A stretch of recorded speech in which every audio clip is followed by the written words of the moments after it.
বাড়িতে একদিন দোসা বানিয়ে দেখুন। চাল ডাল ভেজা হবে না, কোনো রকম ঝামেলাই মনে হবে না।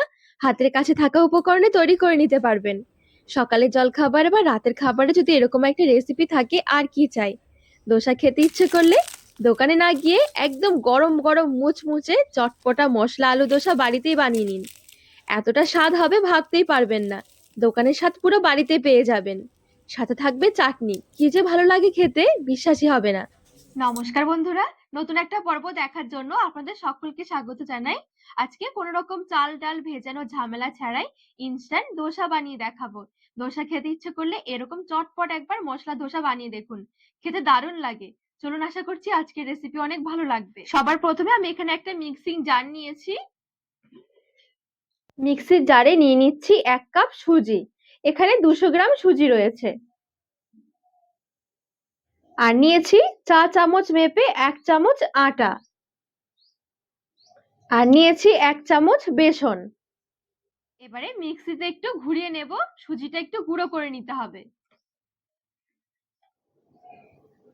তো এখানে সুন্দরভাবে মিক্সিতে আমি একটু গুঁড়ো করে নিয়েছি। আর এখানে যে একদম পুরোপুরি পাউডার হবে এমনটা নয়, যেহেতু সুজি হালকা একটু খসখসে ভাব থাকবেই। গুঁড়ো করা সুজিটা এবার একটা বাটির মধ্যে নিয়ে নিচ্ছি।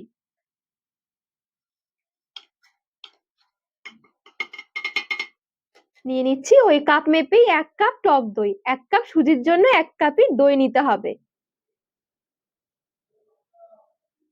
টক দইয়ের কাপটা ধুয়ে আমি হাফ কাপ আরো জল দিয়ে দিচ্ছি। ভালো করে এবারে মিশিয়ে নেব।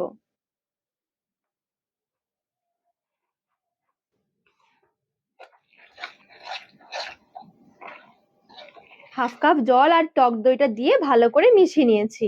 আর এখানে কিন্তু আর একটুখানি আমার জল লাগবে, আরো হাফ কাপ আমি জল দিয়ে দিচ্ছি।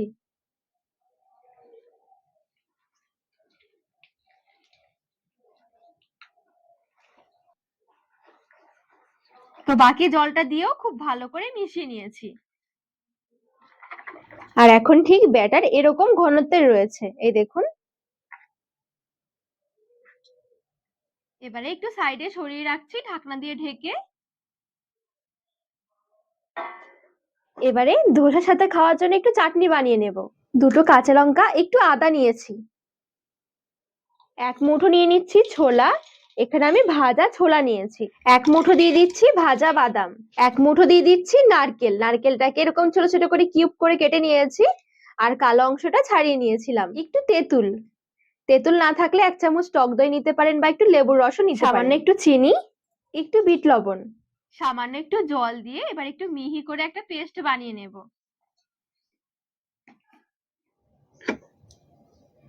এই দেখুন, মিক্সিতে আমি একদম ভালো করে পেস্ট করে নিয়েছি। তড়কা দিলে কিন্তু চাটনিটা একদম রেডি হয়ে যাবে। একটা বাটিতে নিয়ে নিচ্ছি।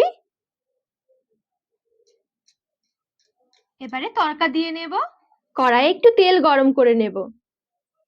তেল গরম হয়ে গেলে অল্প একটু কালো সর্ষে দিয়ে দিলাম, একটা শুকনো লঙ্কা, একটু ছোলার ডাল, একটু অড়হর ডাল। একদম হালকা একটু ভেজে নেব। একটু লালচে ভাজা হয়ে গেলে একটু কারি পাতা দিয়ে দিচ্ছি। তড়কাটা এখানে রেডি। চাটনির মধ্যে নিয়ে নিচ্ছি।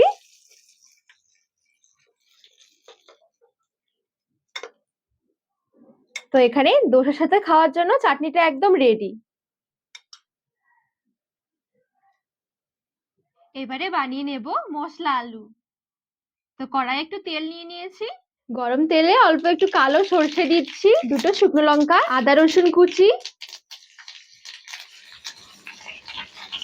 একটু নেড়ে ছেড়ে একটা পেঁয়াজ দিয়ে দিলাম, হালকা একটু নেড়ে ছেড়ে নেব।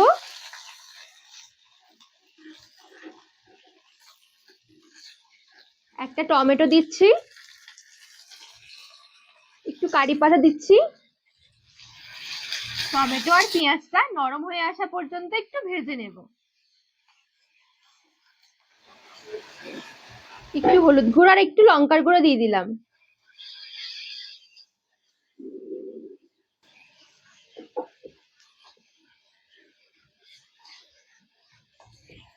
দুটো মিডিয়াম সাইজের আলু সেদ্ধ করে আমি ম্যাশ করে নিয়েছি।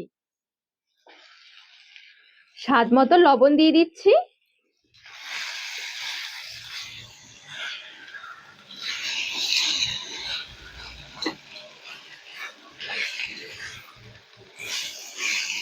আলুটা ভালো করে নেড়েচেড়ে মিশিয়ে একটু ভেজে নেব।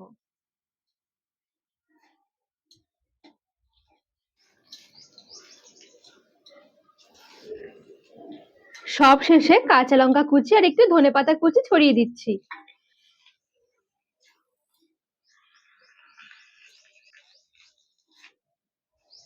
ভালো করে মিশিয়ে নিয়েছি। তো এখন দোসার জন্য মশলা আলুটা একদম রেডি।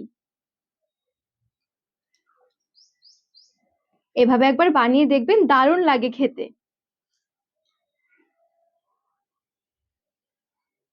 এবারে কড়াইটা নামিয়ে একটু সাইডে সরিয়ে রাখছি।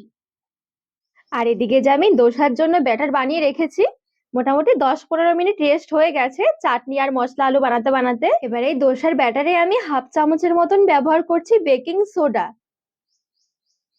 একদম সামান্য একটু জল। এবারে ভালো করে মিশিয়ে নেব।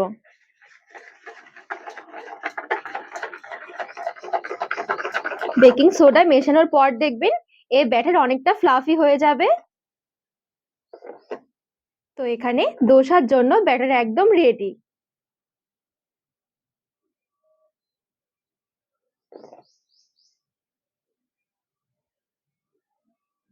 দোসা বানানোর জন্য এবারে এদিকে একটা ননস্টিকের প্যান বসিয়ে দিয়েছি, একটু গরম করে নেব ভালো করে।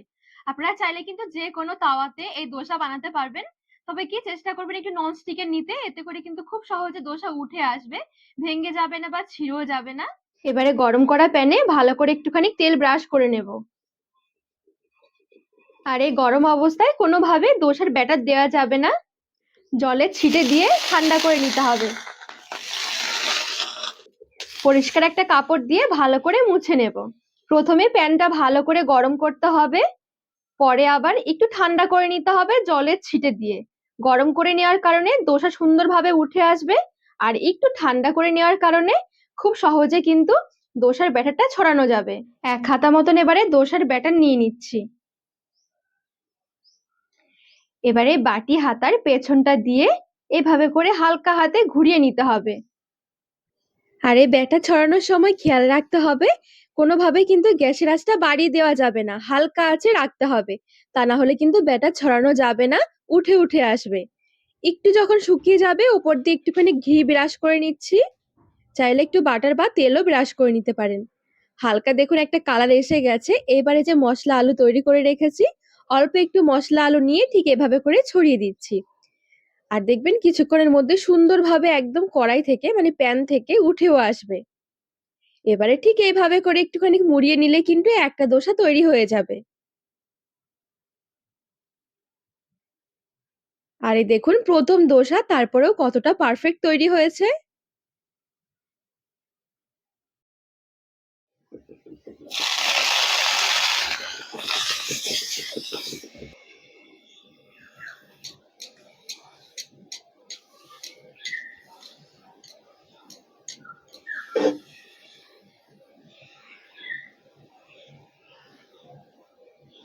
বাকি দোসাগুলো ঠিক আমি একইভাবে তৈরি করে নেব।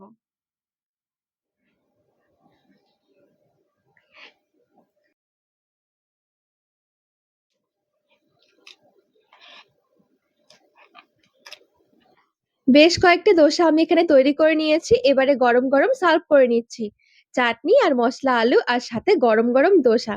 খেতে যে কি ভালো লাগে, না বানিয়ে খেলে বিশ্বাসই করতে পারবেন না। একবার সকালের জলখাবারে বা রাতের খাবারে রাখতে পারেন, দারুণ লাগে খেতে, আর খুব সহজে তৈরি করাও হয়ে যায়। এই দেখুন, ধোসা খেতে ইচ্ছে করলে দোকানে যেতে হবে না, বাড়িতে ইনস্ট্যান্ট দোসা বানিয়ে নিন। মাত্র হাতে কয়েক মিনিট সময় থাকলে তৈরি করে নিতে পারবেন। আর এই দেখুন কতটা মুচমুচে হয়েছে। তো বন্ধুরা, আজকে এই দোসার রেসিপি আপনাদের কেমন লেগেছে অবশ্যই কমেন্ট করে জানাবেন। আর রেসিপি ভালো লাগলে চ্যানেলটিকে সাবস্ক্রাইব করে পাশে থাকার অনুরোধ রইল।